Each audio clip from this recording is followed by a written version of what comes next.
Good afternoon, everybody. It's nice to see all of you. To those of you who traveled to Asia, welcome back.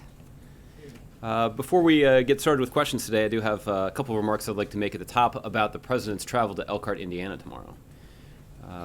Many of you know that the President is going to return to Elkhart, Indiana tomorrow. Elkhart is, after all, the city that President Obama visited first after assuming the presidency.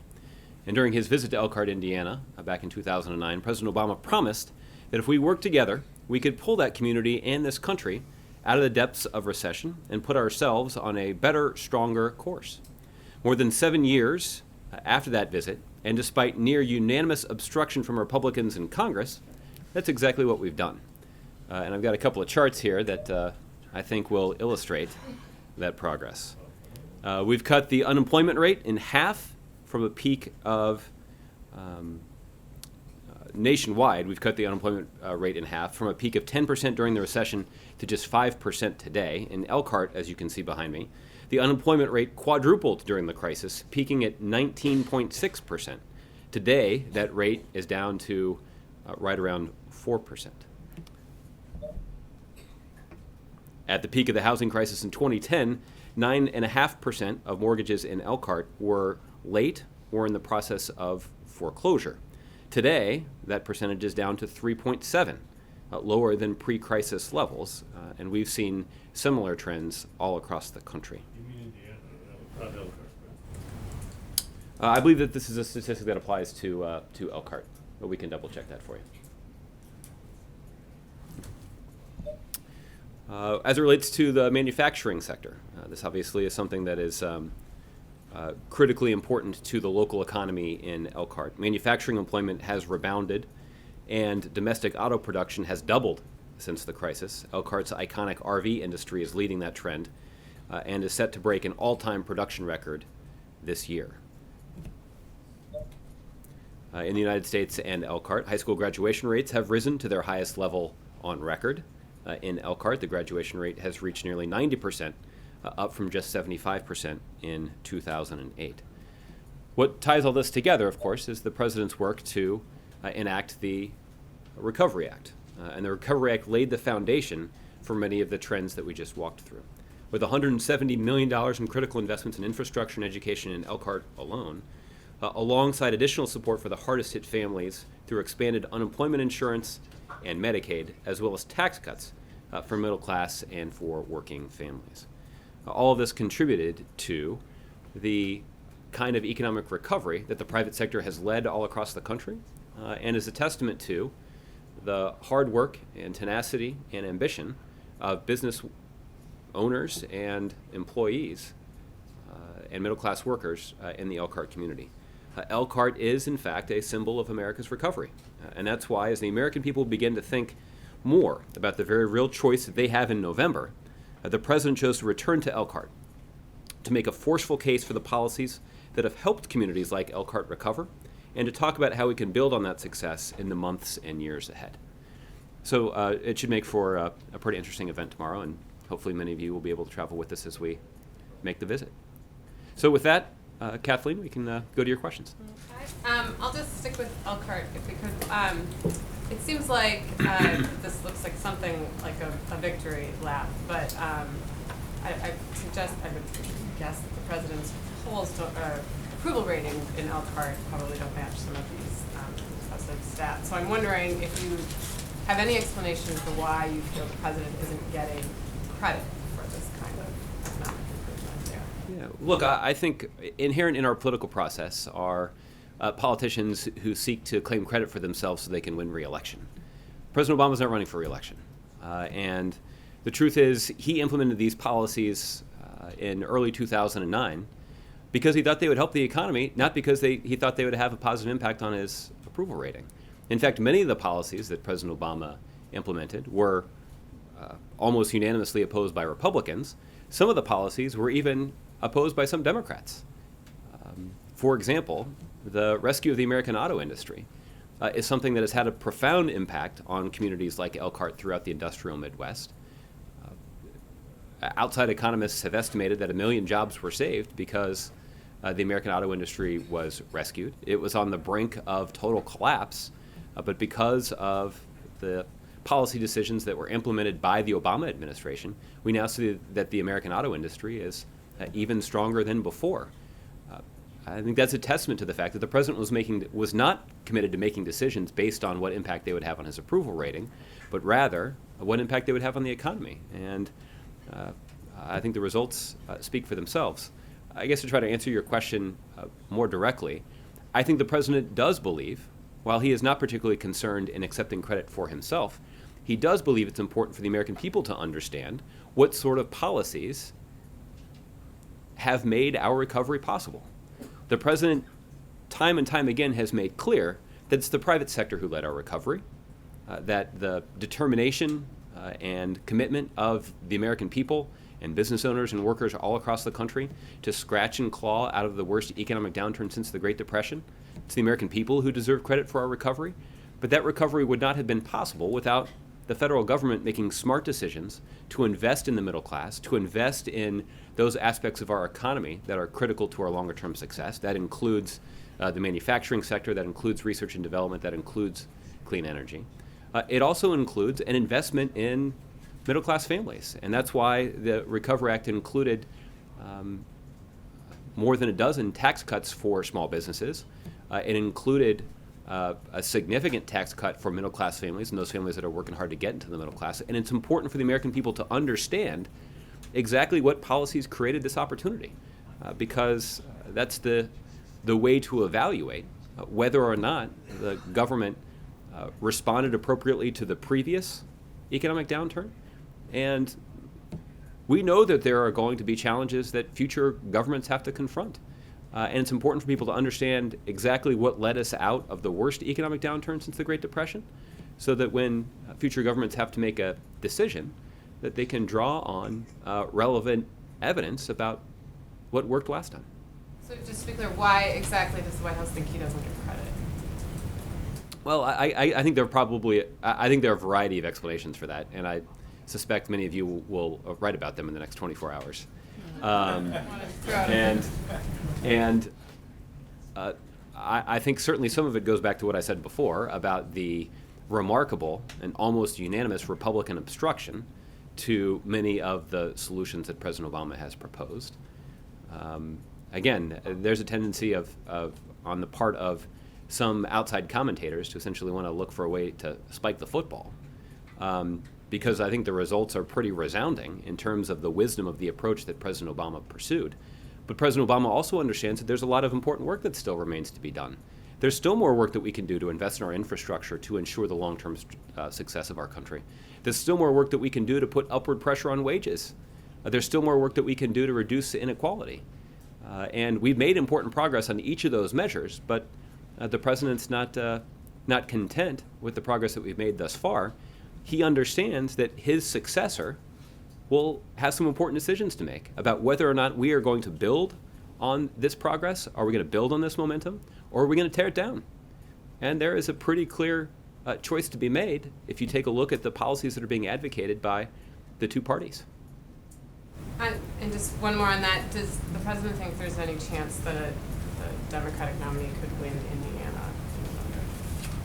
Well, I keep going back to this example because it's such a resonant one, but in late May of 2008, I don't think there was a lot of optimism among Democrats that the Democratic nominee would eventually win that state in the general election. But of course, that's exactly what then Senator Obama did in 2008. So it certainly is not out of the realm of possibility that Democrats could win it once again. But look, that'll be part of a debate for the individual campaigns to engage in. And President Obama will deliver his remarks tomorrow mindful of the political backdrop for his speech. But the focus of his remarks will be on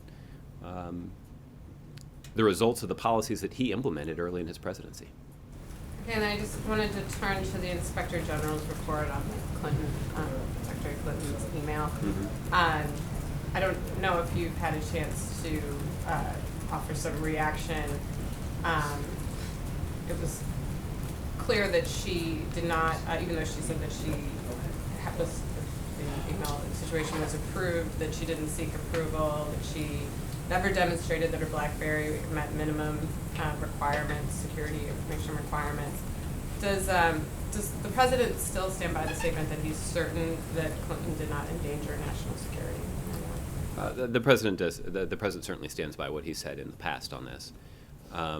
When the president was given the opportunity to talk about this in Asia, he referred questions to Secretary Clinton's campaign. They can obviously discuss the decisions that she made as Secretary of State as they relate to her use of email.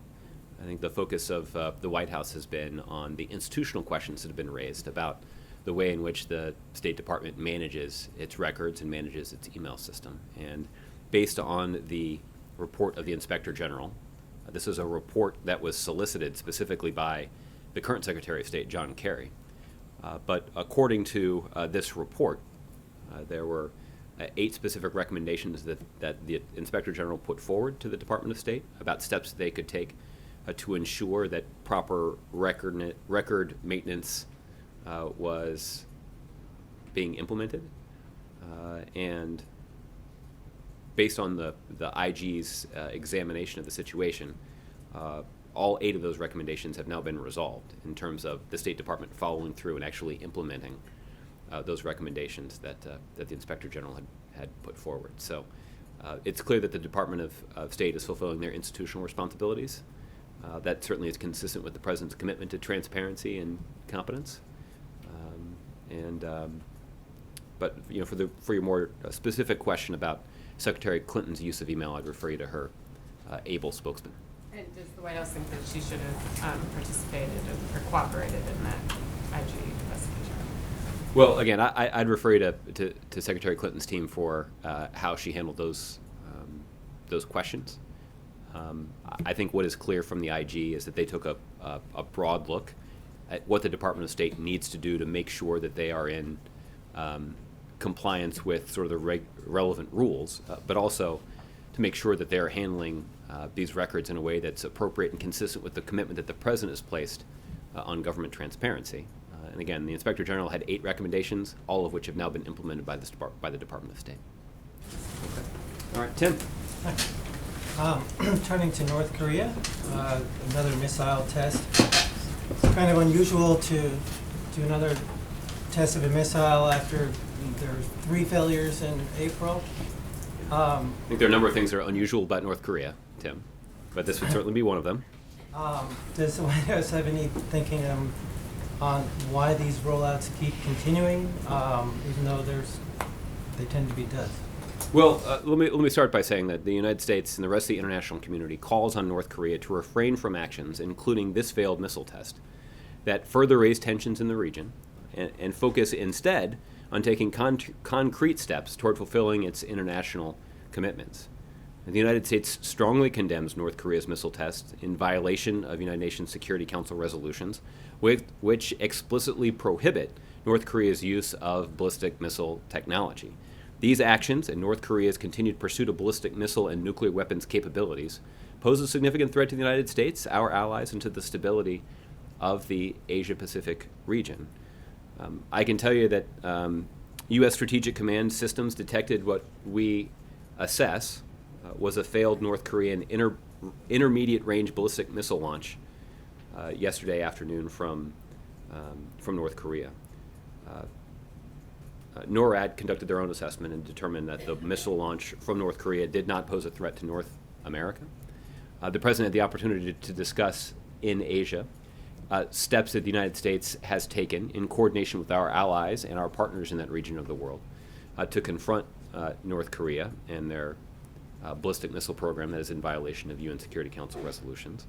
The President also discussed some of the steps that the United States military has undertaken on his orders to strengthen our defenses in that region of the world, both to protect our allies in Asia, but also to protect the American people back here at home. And we continue to have confidence in the steps the military has taken to protect the American people and to protect our allies. But we certainly would like to see North Korea begin to take steps that are consistent with pursuit of compliance with its international obligations. What is the White House thinking behind what North Korea is doing here, even China criticizing this? Look, I don't have a renewed assessment to offer in terms of what the leader of North Korea may be contemplating at this point. What is clear is that the international community does agree that what North Korea is doing is a violation of UN Security Council resolutions. It's destabilizing, and it's something that they should stop doing. And as a result of North Korea's insistence on pursuing this approach, the North Korean government has been increasingly isolated, and they're under increasing pressure economically as a result of the coordinated actions of the international community. But we obviously are hopeful that that pressure will lead to some different strategic decisions being made by the North Korean government, but thus far it has not. Turning to Fallujah, the Norwegian Refugee Council is one of the organizations displaced from the city, has said that a human catastrophe is unfolding there as residents are stuck in the city. To what extent does the White House agree with that assessment? Well, I don't have my own assessment to offer from here. Obviously, the international community has been deeply concerned about the citizens of Fallujah for a couple of years now. And that concern is rooted in the willingness of ISIL terrorists to use violence to try to subjugate the local population. And what the Iraqi government and Iraqi forces have undertaken is an effort to try to liberate the city. And they do so mindful of the need to live up to a standard of respecting basic universal human rights. And we do believe that it's important for Iraqi forces, as they undertake these operations and as they seek to liberate the city, that they're mindful of the needs of the local population. After all, many of the efforts that we've undertaken, both in Iraq and in Syria, have been part of trying to free up some space for the delivery of humanitarian assistance. Obviously, that's not possible in a city like Fallujah that is controlled by ISIL, but the need for humanitarian assistance once the city is liberated is something that we've been mindful of. And in fact, President Obama spent some time in meeting with his G7 counterparts last week in Japan in discussing financial assistance that can be provided by the international community to residents of cities in Iraq that have been liberated from ISIL. We understand that these communities have been decimated, their infrastructure has been in many cases destroyed, and the civilian population has gone through a terrible ordeal. And the truth of the matter is the economic weakness that we see in Iraq doesn't allow the Iraqi government to deploy as many resources as they would like to try to address that situation and rebuild these communities. And they've benefited significantly from broad international support for those efforts. I'd also point out that within the last couple of weeks, the IMF has announced a significant package of financial assistance that they'll provide the Iraqi people and the Iraqi government in pursuit of the same kinds of goals. So we're all very mindful of the devastating humanitarian impact of ISIL's violence. That, after all, is a leading motivator for the international community to come together and to try to drive them out of these cities and ultimately destroy that organization. Fallujah is obviously a huge test for the Iraqi military. To what extent would the administration have preferred to hold off on Fallujah and instead keep concentrating on preparations for Mosul? Well, what we have said all along, Tim, is that these kinds of operational decisions will be made by the Iraqi government and Iraqi forces. After all, the focus of the president's strategy is to build up the capacity of local forces and local authorities to provide for the security situation in their own country. And that includes taking the fight to ISIL in their own country. So the United States and the rest of the international community is supporting the Iraqi central government and certainly looking for ways to offer our support and assistance to those forces that are operating under the command and control of the Iraqi central government. That's what we're doing in this instance. And we certainly do believe that this offensive against Fallujah is something that will allow us to make important progress against ISIL. But we also acknowledge that this is something that's going to be a tough fight. This is going to take some time. And it will be a test of the determination and tenacity of Iraqi forces. They've shown that determination and tenacity and resilience on the battlefield in making progress against ISIL in places like Anbar Province and Ramadi. But they'll certainly be challenged to display those qualities in the long fight to retake Fallujah. Okay. Chris. Josh, we're about to head into June, which is Pride Month for the LGBT community. The President is set to host a Pride reception at the White House on June 9th, but how do you anticipate generally the President will observe the occasion?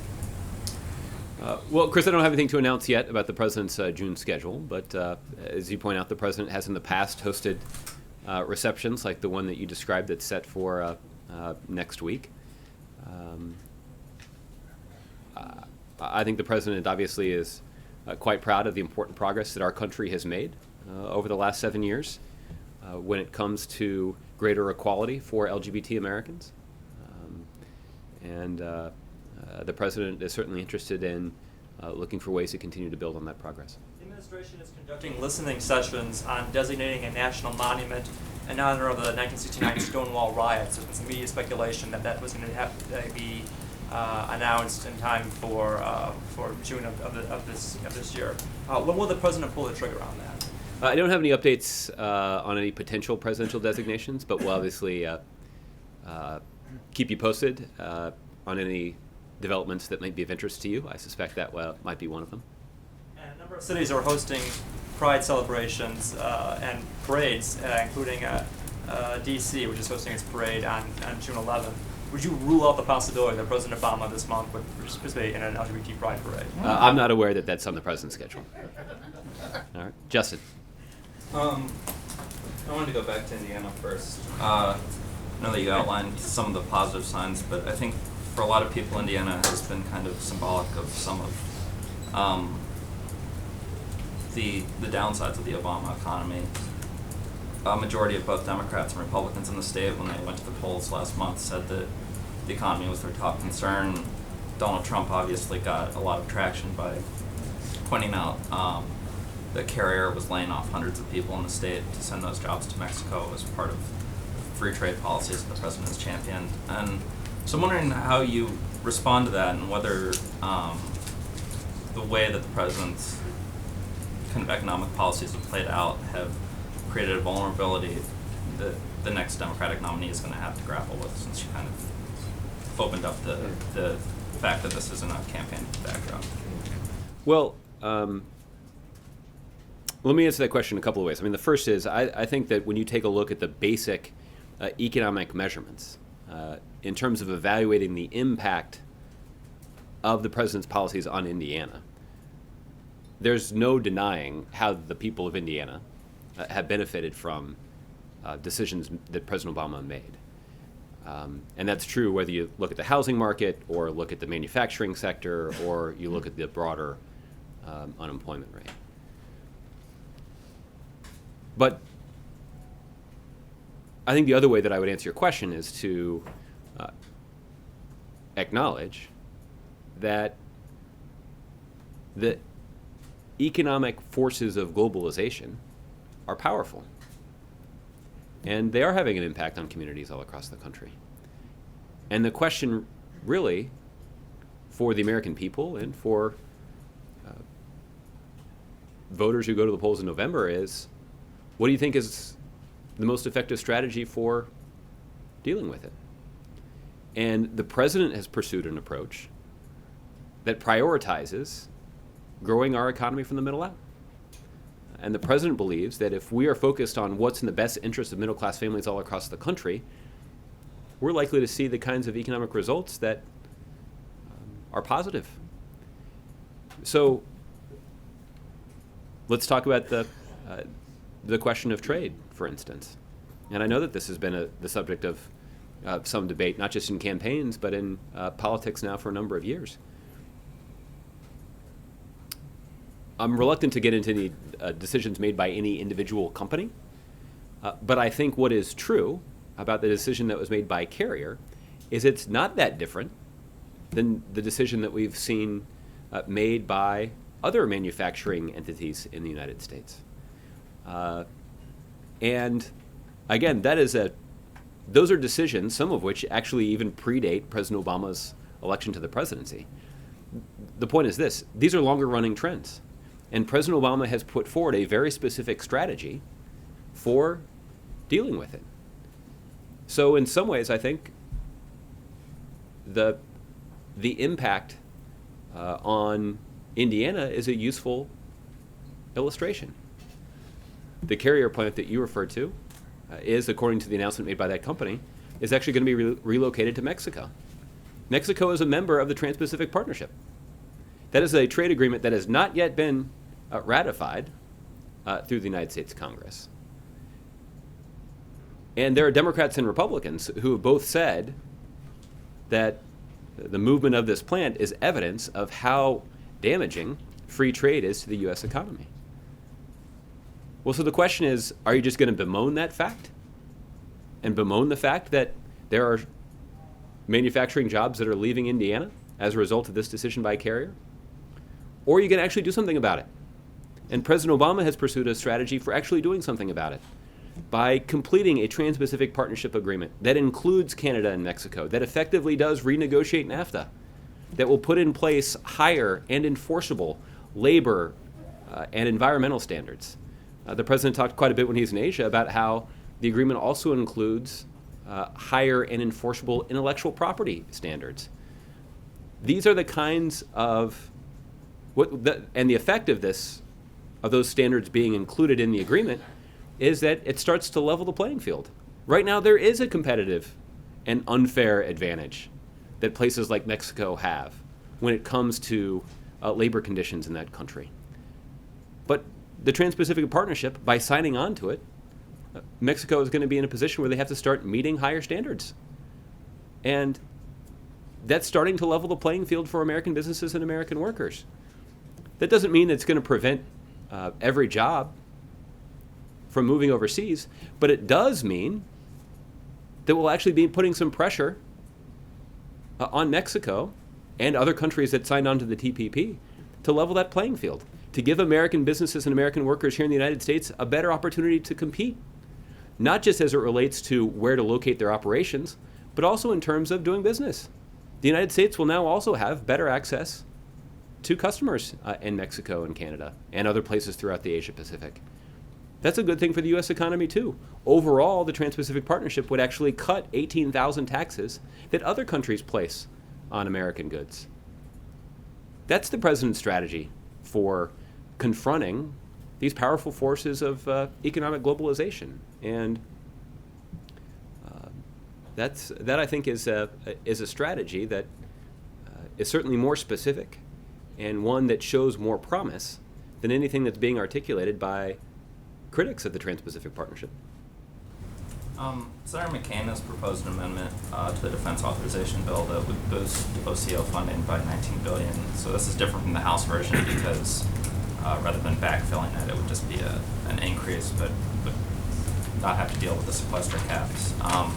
You guys have bemoaned using OCO for sort of regular defense spending before, so I'm wondering if you would at all be open to a plan like this, and also wondering if it's still kind of a veto red line for the president that any increase in defense spending would have to be matched with a domestic increase. Well, let me say that at the outset that I have not seen Senator McCain's specific proposal. I will note that Senator McCain himself has been previously critical of budget gimmicks that essentially fund regular defense spending through overseas contingency operation budgets.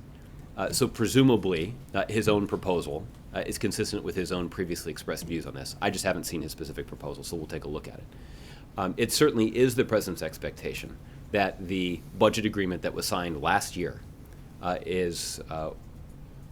that was a 2-year budget agreement, that Republicans and Democrats in Congress would live up to the commitments that they made in the context of that budget agreement.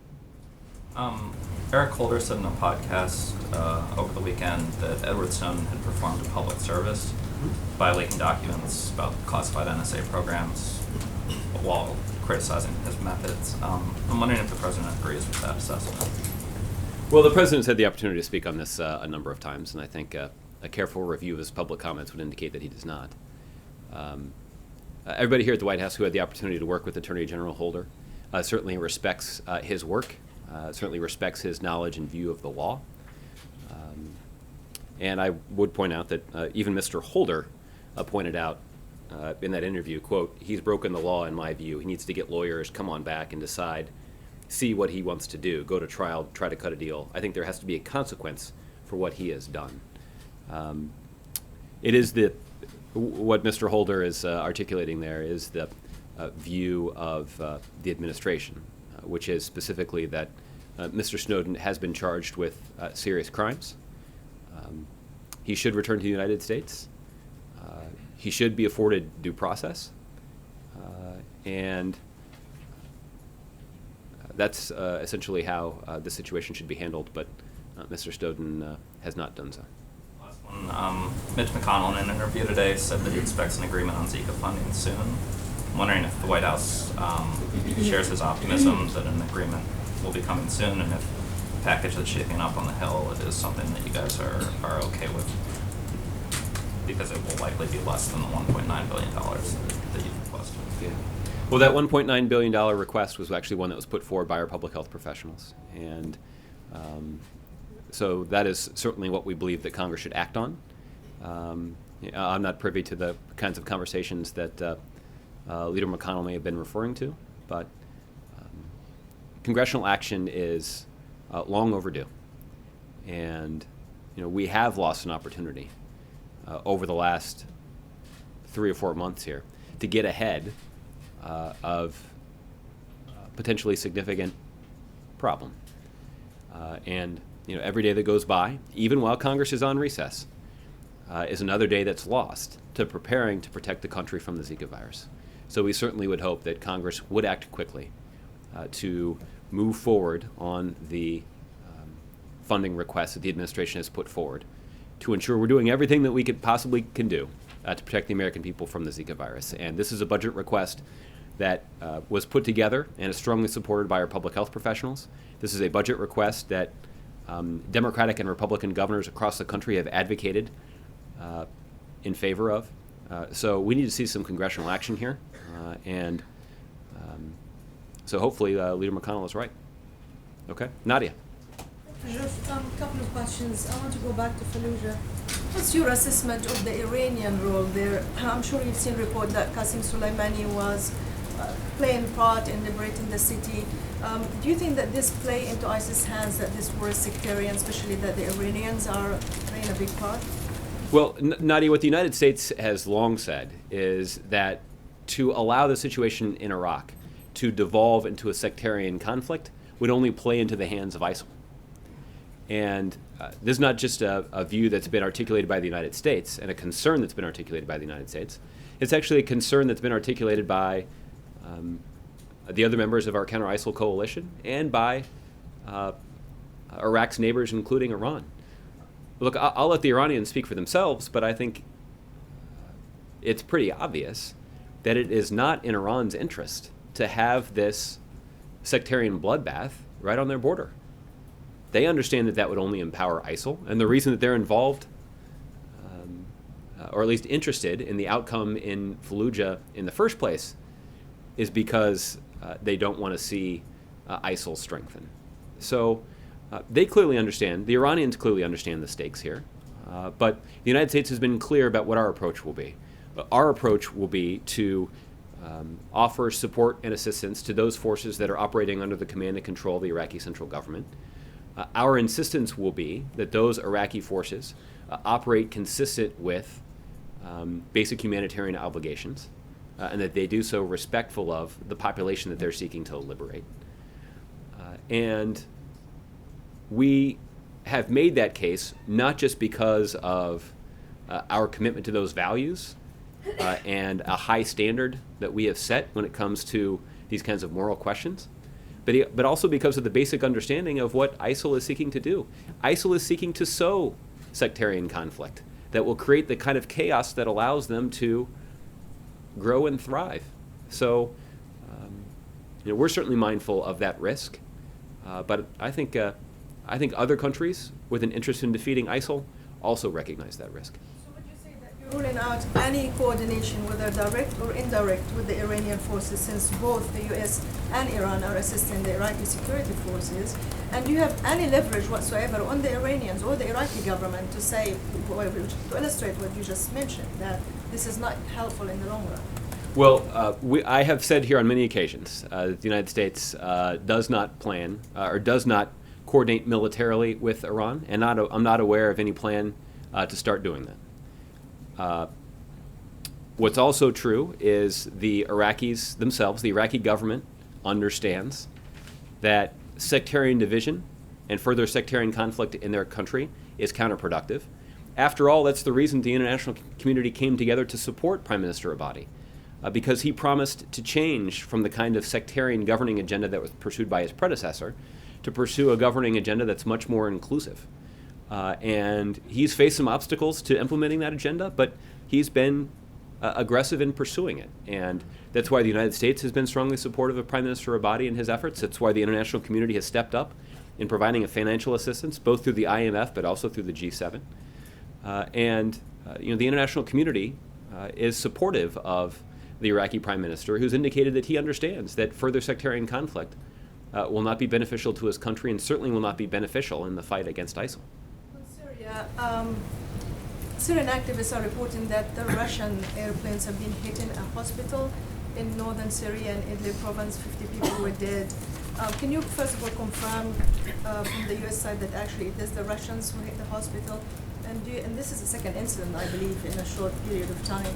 Do you still believe that the Russian motivation there is really fighting ISIS and Jabhat al-Nusra?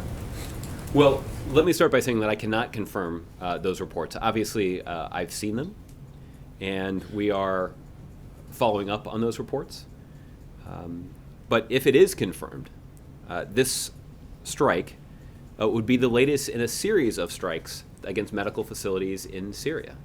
The international community needs to get to the bottom of this, and those who are responsible for these strikes need to be held accountable. So we'll continue to take a look at these reports.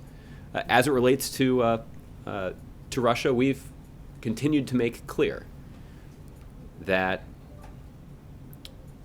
Russia needs to be on board with implementing a cessation of hostilities. It means that they have specific obligations as it relates to their own activities, but it also means that it is incumbent upon them to use their influence with the Assad regime to get the Assad regime to abide by the cessation of hostilities. And that doesn't just mean in some particular corners of the country. That means in every area that's covered by the cessation of hostilities, including communities like Aleppo, Latakia, and Idlib. One of the reasons that this cessation of hostilities is important and why it's important that this cessation of hostilities be implemented is it will allow for humanitarian access. And in some of these communities, including some of the ones that I just discussed, the humanitarian situation is dire. And there are basic humanitarian needs like food and water and medical supplies that are going unmet right now. And the international community and the United States is deeply concerned about this. It's why we believe it is important for the Russians to live up to their obligations so that this humanitarian relief can be provided. But, aren't you a big part of the international community? How are you going to make the Russians accountable to that? Well, there are a number of procedures in place. I'm not trying to pretend that this is easy, but it certainly has not been for a lack of engagement that our efforts to implement a cessation of hostilities across the country has not been as successful as we would like. There have been places where we've seen the cessation of hostilities begin to fray, and that's been problematic, and that has put innocent people in harm's way. And the United States remains determined in working with all parties, including the Russians, to remind them of their obligations that they signed on to under the cessation of hostilities.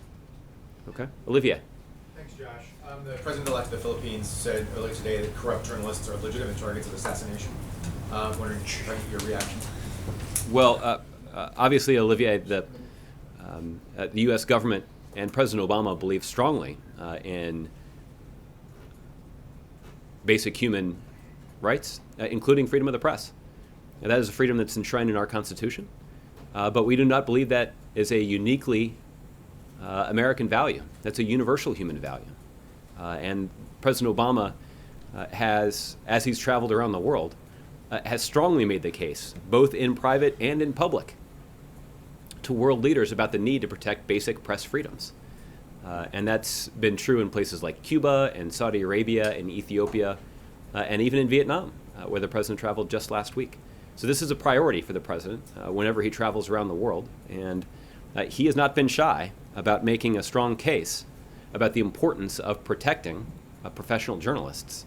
And that's a case that he's made both publicly in high-profile settings, but also privately in his direct interactions with world leaders. And we've talked this a few times about this next topic, so sorry if it's getting tedious, but the difference between an American serviceman being in combat versus having a combat mission, are there objective criteria that lead you to label something a combat mission, or is that something that is just at the discretion of the president? How does that work? Well, I mean, Olivia, I think the best that I can do is just to try to provide you with sort of a layman's description of what the president has in mind. I think for sort of a more technical definition, you might try the Department of Defense. Maybe there are specific criteria that they have in mind. But what I can do is try to provide you what the president's thinking is as he explains what mission has been given to our men and women in uniform in Iraq and in Syria. And actually, let me start by referring you to a document that I know that you've closely read. This is the proposal that the administration put forward for an AUMF more than a year ago. And included in this proposal was some language I think that's relevant to this discussion. And includes this, I'm quoting now: "The authorization I propose would provide the flexibility to conduct ground combat operations in other more limited circumstances, such as rescue operations involving U.S. or coalition personnel, or the use of special operations forces to take military action against ISIL leadership."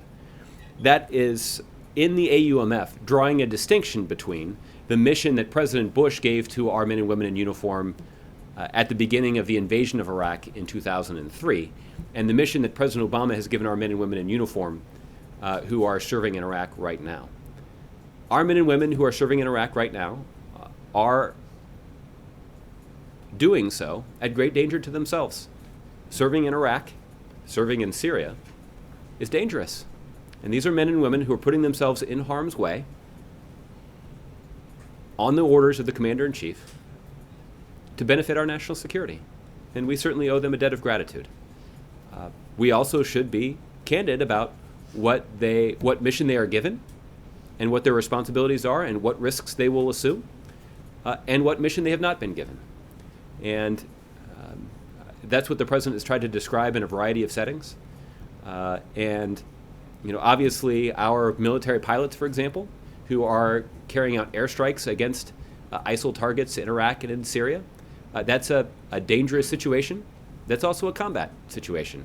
But those are military pilots.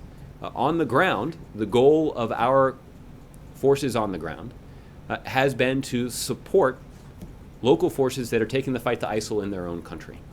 That means it is chiefly the responsibility of Iraqi security forces in Iraq, for example, to seek out and engage ISIL fighters and to drive them out of territory and to occupy it. U.S. forces have been in a situation where they have provided training in advance to those Iraqi forces that are prepared to undertake that kind of mission. They also occasionally will operate in a role that allows them to provide some advice and assistance, even in a dangerous situation, to enhance their ability to operate on the battlefield.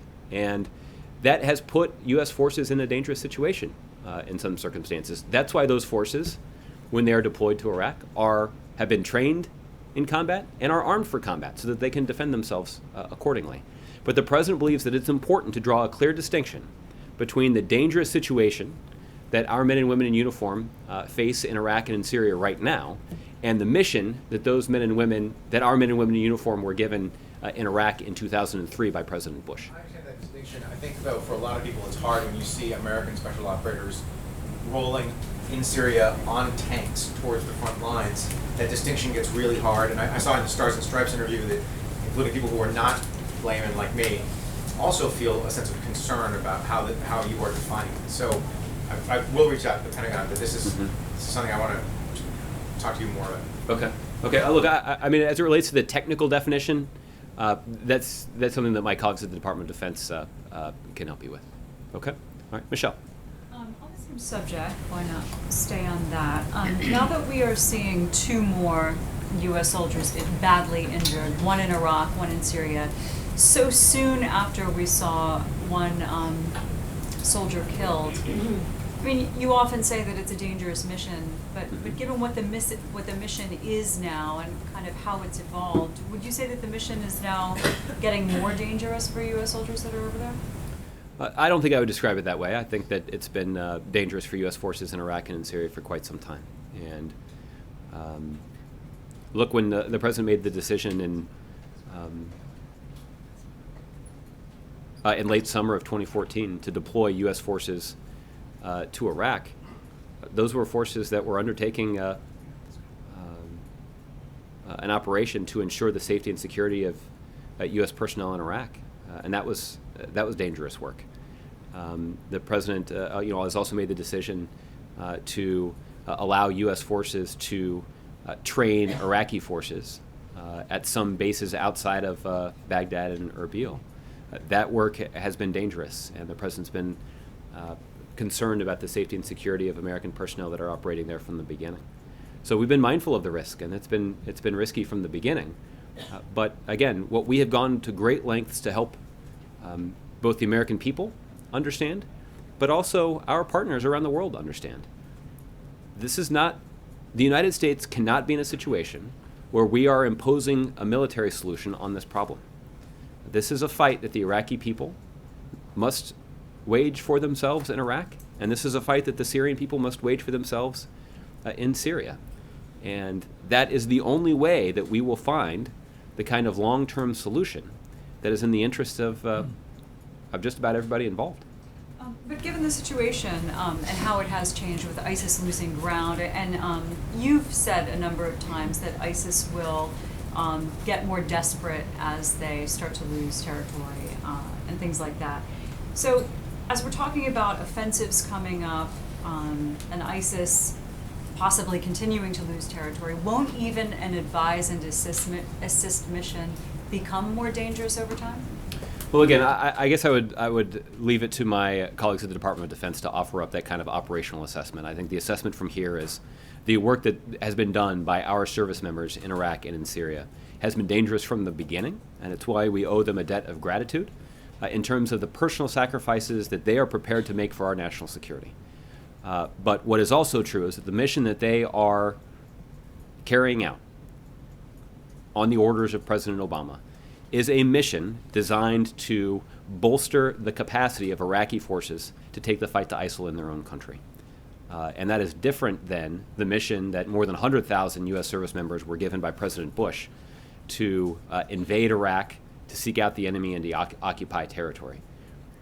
The differences here are significant, both in terms of the number of U.S. forces involved, but also in the responsibility that's being assumed by those individual forces.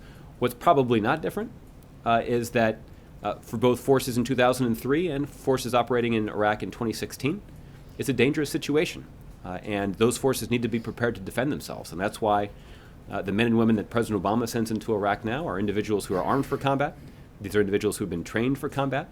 And unfortunately, we've seen situations where American service members have been killed in combat because of the situation that they found themselves in. It's been said many, many times now, though, by soldiers and former U.S. soldiers that not calling it a combat mission or not, calling it something other than simply advise and assist diminishes the role that these soldiers are actually doing. How would you respond to that?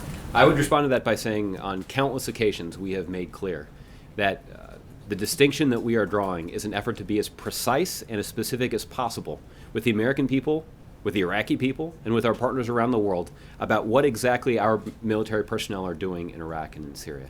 That does not in any way diminish the sacrifice that they are making for our country.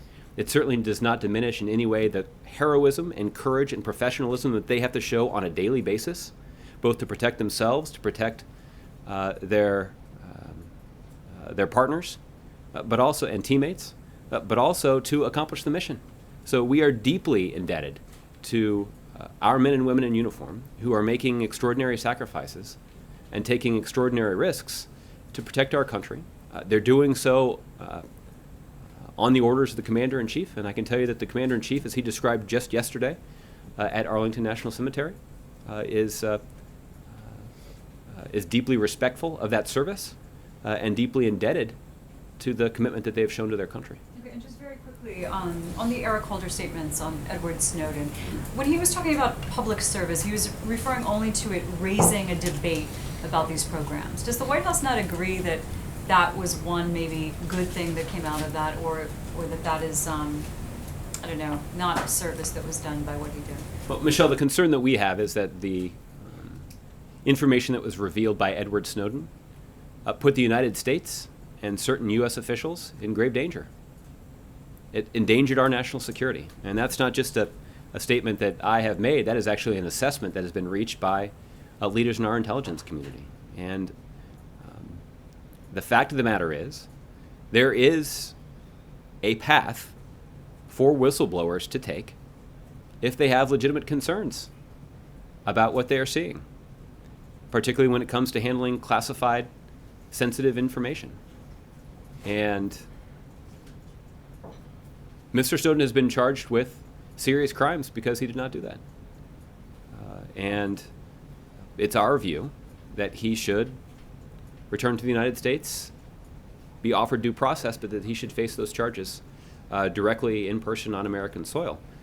I'll just say more broadly, Michelle, that what's also true is President Obama came into office vowing to pursue reforms of many of these programs.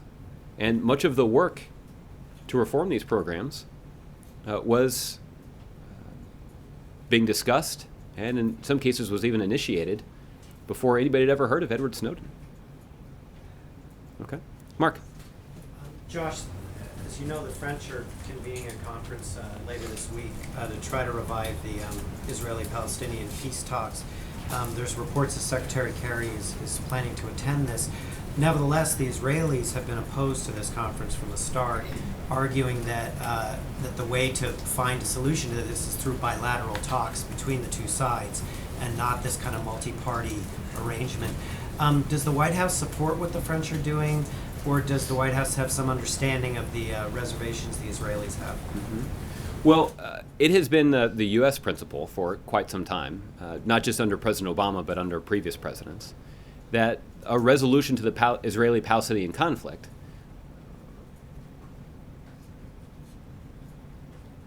will only be generated by talks between the two parties. Ultimately, it's the two parties that will have to make the difficult decisions, and in some cases, sacrifices, that will be required to make peace.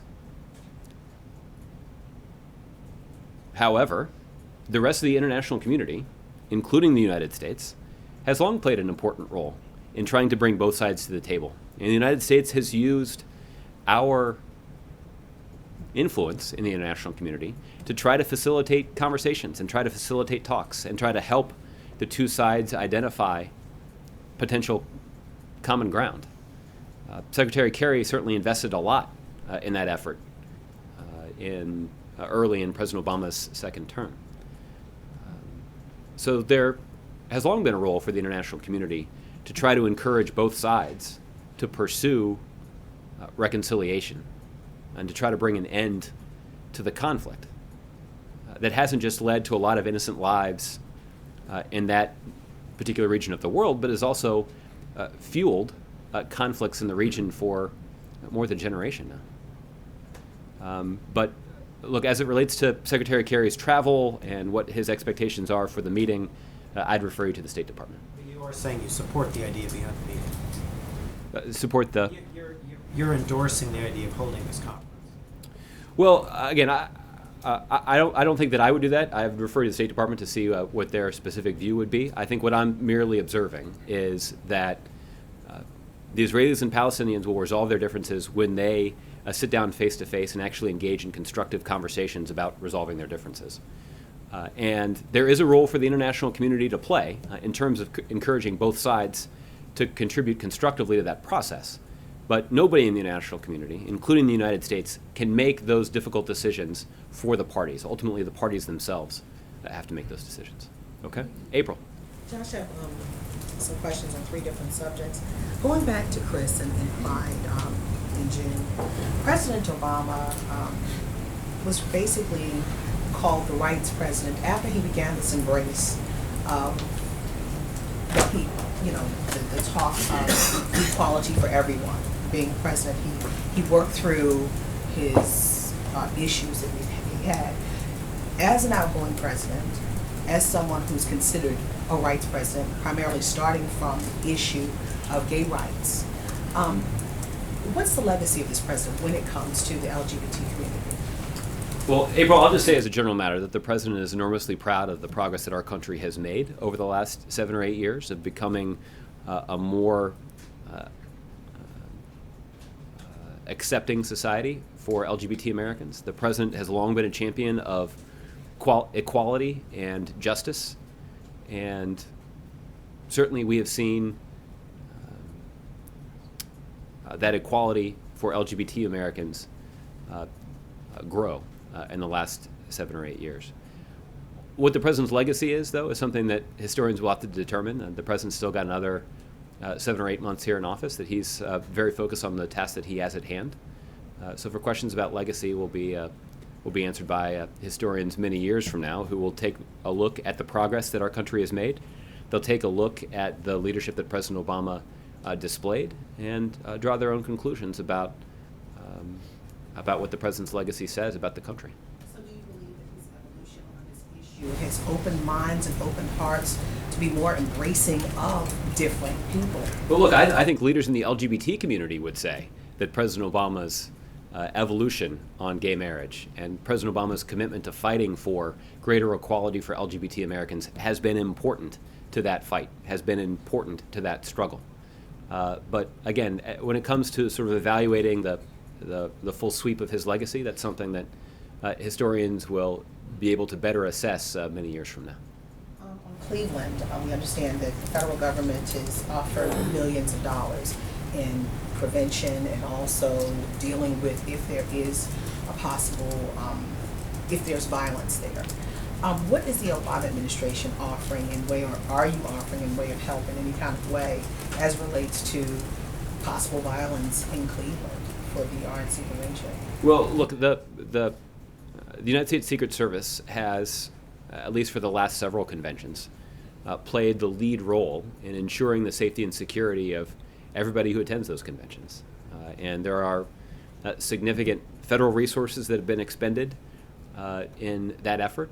Obviously, federal law enforcement officials, including at the Secret Service, are working closely with state and local law enforcement officials to ensure that security and to ensure that it's not just the nominee and the running mate that are protected, but everybody else who's participating in the convention can attend and express his or her political views freely and without being subject to violence. So that certainly was true when federal officials worked closely with the cities of Charlotte and Tampa in 2012. And it certainly is true both as it relates to the Secret Service's role in Philadelphia and Cleveland this year. Do you think that the atmosphere is charging up even more? I mean, I'm thinking back to when this president first ran for the office, and people were aghast when they were hearing people were carrying guns to rallies. And now you have a situation where at one point people were thinking about carrying guns to the RNC convention, and that was kiboshed, and now there's possibility of violence. What is this climate? Where are we? Who are we right now? Well, listen, the role of the Secret Service is to ensure that those who participate in the conventions can do so safely. But I'll leave commentary on the political views of those who choose to attend the RNC to someone else. Has the president said anything to you, because he's an avid follower of social media? Has he talked about it at all? Well, I think the president is certainly aware of the robust political debate that's playing out on the campaign trail and likely to be on display at the conventions. But look, ultimately, those who attend the Republican convention should have an opportunity to do so safely. And my last question, climate change. Did they talk anything about climate change in this hurricane preparedness conversation today? There certainly was a discussion about how some of the very early effects of climate change are put some communities across the country at even greater risk from a hurricane. So one example is that there are some communities in South Florida where we have seen sea levels rise and begin to encroach on populated land. That makes the potential impact of storm surge associated with a significant hurricane even more dangerous. And the president is certainly mindful of that risk here at the beginning of hurricane season. Fortunately, he and the country are very well served by having somebody like Craig Fugate as the head of FEMA. Mr. Fugate is somebody who is a legitimate expert when it comes to helping communities prepare for and respond to a hurricane. And he has restored tremendous competence to that government agency. And the president is certainly proud to have had somebody like Mr. Fugate serving the country in that role while he's been president. Okay. Karen. Josh, you said earlier that the president will be mindful of the political backdrop of the speech tomorrow in Elkhart. Will he wade into the Democratic race? Look, I do not anticipate that the president's going to name any candidates tomorrow, but I would anticipate that the president will use this opportunity to draw a clear illustration about the choice that the American people will face in November. And that choice is on full display in Elkhart. Elkhart is a community that has benefited tremendously from many of the decisions that President Obama made early in his presidency to support that community's recovery from the worst economic downturn since the Great Depression. And the president will lay out what's at stake if Republicans at every level have their way. We've seen Republicans in Congress fighting tooth and nail to roll back our progress. In fact, they fought the implementation of some of these solutions in the first place. And the question really is a choice between those on the right who are telling a story of a smaller America that's defined and held back by our differences, and the kind of optimistic vision that President Obama has repeatedly laid out about how our country's diversity makes us stronger and how we can build on the progress that we've made over the last 7 years that will ensure everybody has a chance at success. Look, it's the Senate Majority Leader, Mitch McConnell, who recently has taken to the trail to hawk a book. Even he has acknowledged that the American people are better off than we were 7 years ago. Even he understands that we've made important progress. Apparently, he doesn't appreciate the irony of the fact that much of that progress came in spite of his efforts to limit President Obama's success, limit the country's success, and to make President Obama a one-term president. That was his stated strategy, and that's really the argument that the president will lay out tomorrow. And when you consider how Elkhart was affected by the economic downturn, and when you consider that Elkhart was the first community that President Obama visited as President of the United States, it serves as a rather apt illustration of the argument that I think we're prepared to have here over the next few months. More on a different topic. Yesterday there was another lockdown at the White House, an object thrown over the fence. And over the weekend we read about the Secret Service's proposal for building the higher fence, 14 feet, I think double what it currently is, with thicker spikes. Has the president seen the renderings of that potential fence? And if he has, what does he think about it? I don't know that the president has seen any of the individual renderings that have been made public just in the last few days. You'll recall that more than a year ago, after a significant security incident here at the White House, that there was a review that was conducted by the Secret Service where a variety of reforms were developed for enhancing security here at the White House, while also protecting the status of the White House as a functioning government building and as a among the more popular tourist destinations in the country. So the United States Secret Service has a very complex mission here on these 18 acres, and the President has full confidence in the professionalism and the capacity of the United States Secret Service to implement the reforms that our professionals believe are necessary to protect not just the President and the First Family here at the White House, but to protect everybody who works or tours the White House every day. Bill. The Republicans on the Hill today are saying that there is no funding crisis for Zika, there never has been, and they are accusing the White House of politicizing a public health emergency. Well, I think by definition, a public health emergency, at least what our public health professionals tell us, is something that requires additional funding so that we can protect the American people. So what this administration has done is aggressively advocated for the resources that our public health professionals say that they need to do everything possible to protect the American people. And when it comes to protecting pregnant women and their babies, the President believes that we should go to great lengths to do that. If Republicans disagree, They're saying the money's there. if Republicans think that it's not that important for us to go to great lengths to protect pregnant women and their babies, then they're certainly entitled to make that case. I think that's going to be a tough case for them to make, but they're certainly entitled to make it. I didn't hear them make that case exactly, but they seem to suggest that the money is there. Well, our public health professionals disagree with him. Democratic and Republican governors across the country disagree with him. And President Obama made the case back in February that Congress should act quickly to appropriate the necessary funds.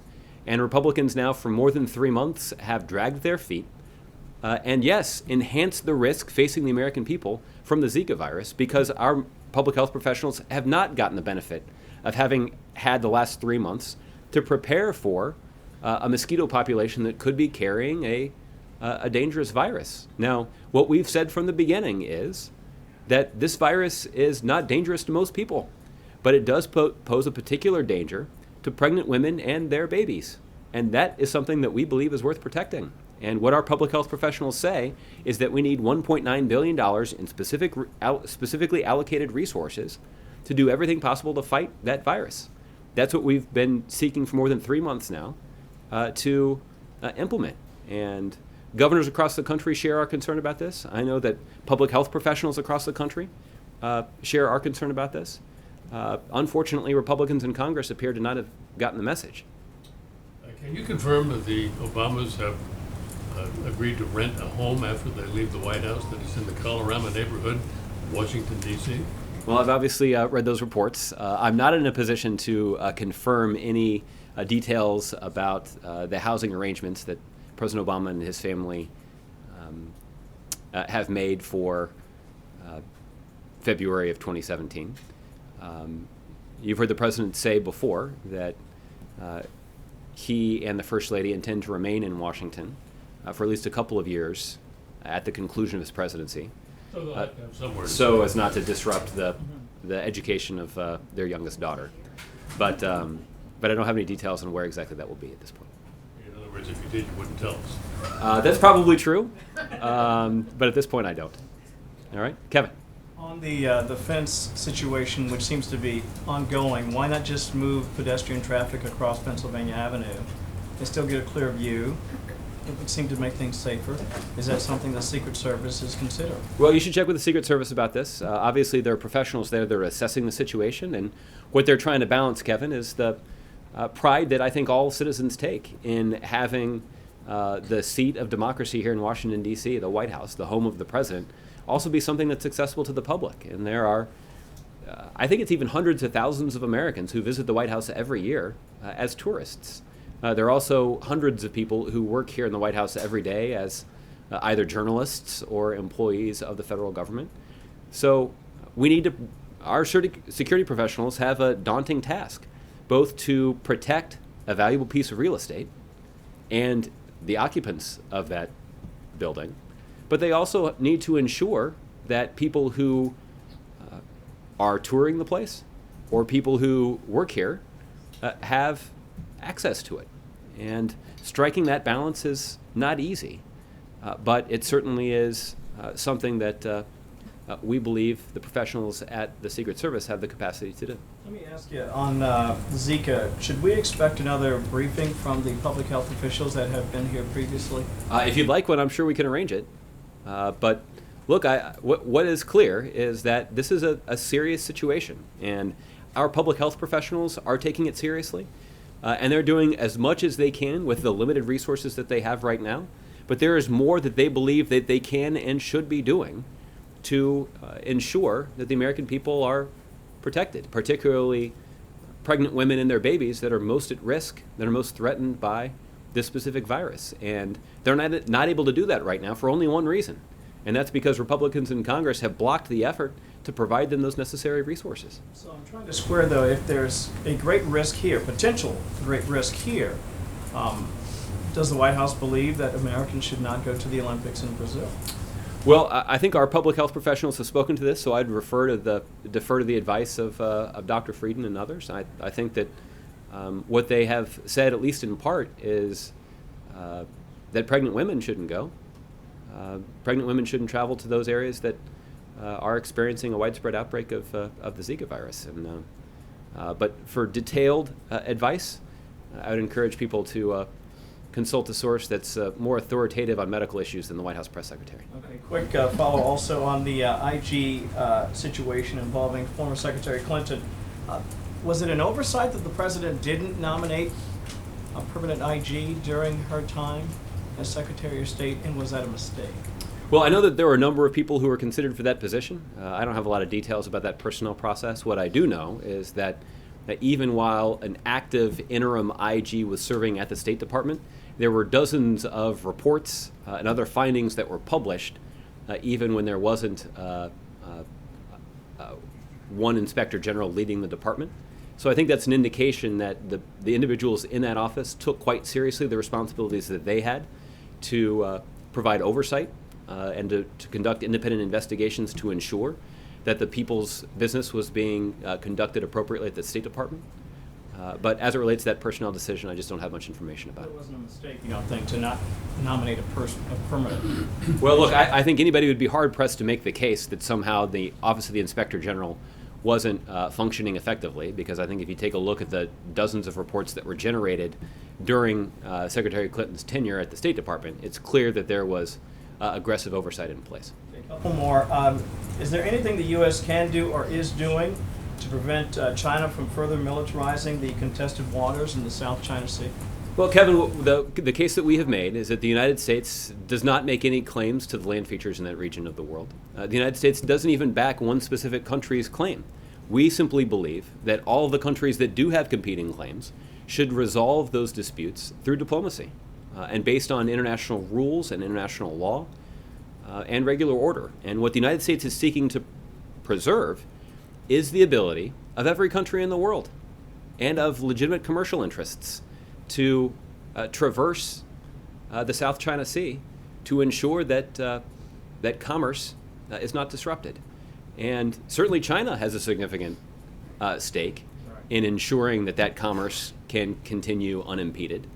And we certainly would not want disputes over some of these land features to devolve into a military conflict of one form or another. We believe that those countries with competing claims should pursue, through already established international procedures, a resolution to those disputes. Right. You mentioned something earlier about combat, and I just wanted to kind of drill down on something. And I know I could go to DOD for the specific yes or no, but I'm just curious about your opinion or about the White House's perspective.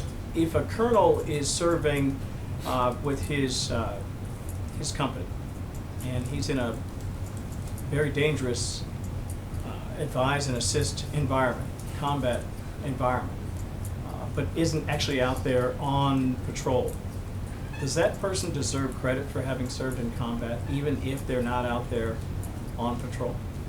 Well, I think what I will say is this. I will defer to my military colleagues at the Department of Defense, who obviously have to make decisions about military citations and other recognition that is afforded to our men and women in uniform who serve this country. But you see what I'm getting at? Well, here's what let me finish my answer, because I think this is, I think this goes to what you're getting at.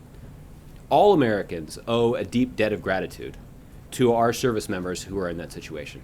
Because I think what is clear, and certainly what the Commander-in-Chief understands, is that those are individuals who are taking an extraordinary personal risk that are entering a dangerous situation on the orders of the Commander-in-Chief because it enhances our national security and keeps the rest of us safe. So, as it relates to the military designations that they're given, I'd refer you to the Department of Defense. But as it relates to the debt of gratitude that all Americans owe those service members, I think you can put the White House down on the column of of a group of people who believe that the American people are indebted to those service members for their service to the country. And last one, CEOs of some of the companies at the center of the recovery in Indiana cite a can-do attitude and a business-friendly environment, including the right to work, that's allowed Indiana to succeed in spite of, they say, the president's policies. Do you deny that low interest rates and low gas prices also played a part in the recovery that Indiana has enjoyed since 2009? Well, the president's been clear, both from the early days of the recession to now, that it's the private sector that led our recovery. And it is through the grit and determination of America's workers and small business owners that we have not just survived, but actually thrived in the aftermath of the Great Recession. And there are a number of things that contributed to that success. Many of them are policies that President Obama initiated that were strongly opposed by Republicans. And that is an inconvenient fact for a number of Republicans who are running for Congress and advocating a much different agenda than the one that President Obama has been fighting for the last 7 years. President Obama believes that by focusing on the middle class and trying to grow our economy from the middle out, that is what has laid the foundation for our longer-term economic strength. And that's the progress that President Obama believes that we should build on moving forward. Okay? Carol. I just wanted to quickly clarify on the Eric Holder, Edward Snowden question. You're not saying that the president, setting aside Edward Snowden, you're not saying that the president doesn't think that having a national debate about surveillance is worthwhile, correct? Well, I think that's setting aside a lot, but setting aside Edward Snowden, should we have a debate in this country about government transparency and about steps that we can take to protect the American people while also being accountable to the American people? The president does believe that that's a worthy debate. The president does not believe that we should reveal government secrets that endanger Americans and endanger our national security to have it. In fact, President Obama initiated many of these reforms and certainly engaged in discussions about some of these reforms before anybody had ever heard of Edward Snowden. And I think that's a testament to the president's commitment to government transparency and protecting the privacy of the American people. But the president does not believe that we need to reveal secrets that endanger our national security in order to have that debate. Okay. Pam, I'll give you the last one. Okay, just two quick ones. As far as the Elkhart trip, is it fair to call it a campaign trip just based on how you described what the president will be talking about? And has he come around to Vice President Biden's thinking yet that Hillary Clinton will be the nominee and win the election? The president has not reached any conclusions about the conclusion of the Democratic nominating process. Obviously, there are still votes to be cast in a couple of states and even in the District of Columbia, I believe. So I do not anticipate at this point that he's going to signal a preference or going to indicate the end of a race until it's ended. As it relates to how you describe the trip, look, based on some of the questions that the president got at his media availability in Japan, I think there'd be some reporters who would describe his Japan trip as a campaign trip. But the president's focus when he travels to Elkhart tomorrow will be on our economy. And I think the president would welcome a debate in the context of the campaign, but also outside the context of the campaign, about what are the economic policies that best serve the country. And the president believes that policies that expand economic opportunity for the middle class, policies that are focused on growing our economy from the middle out, those are the kinds of policies that best serve the American people, not just in the short term, but over the long term. And the president certainly believes that's the strategy that was effectively pursued over the 7 years of his presidency so far. And he certainly believes that the next president and the next Congress and the next slate of governors and state legislators that are elected across the country in November should look for ways to build on that progress, because he believes the country will be best served by doing that. And on the Japan trip, the president made the historic visit to Hiroshima. Some might even call it a magnanimous gesture. It wasn't an apology, but it was certainly an acknowledgement of the suffering that occurred there when the bombs dropped. Did the president feel dissed at all or surprised that Prime Minister Abe, as soon as he arrived in Japan, kind of scolded him publicly over the crime that occurred on Okinawa? No, I think these are two different issues. Obviously, the president expressed his profound sorrow on behalf of the American people to the victim of that terrible crime. President Obama reiterated that the United States, would, within the confines of the law, coordinate on the investigation and ensure that justice was served in this particular incident. But I don't think that in any way overshadowed what I agree was an historic visit to Hiroshima that occurred a couple days later. And is he going to take any steps, as the Prime Minister suggested, to try to control crime that might be associated with the U.S. military there? Well, I think what the Prime Minister was alluding to are steps that could be taken by U.S. personnel in Okinawa that could have an impact on the way that U.S. military facilities there are run, the way that people have access to the facilities, and the way that personnel spend time off the base. So I'd refer you to local military officials in Okinawa for details about that. Okay? Thanks, everybody.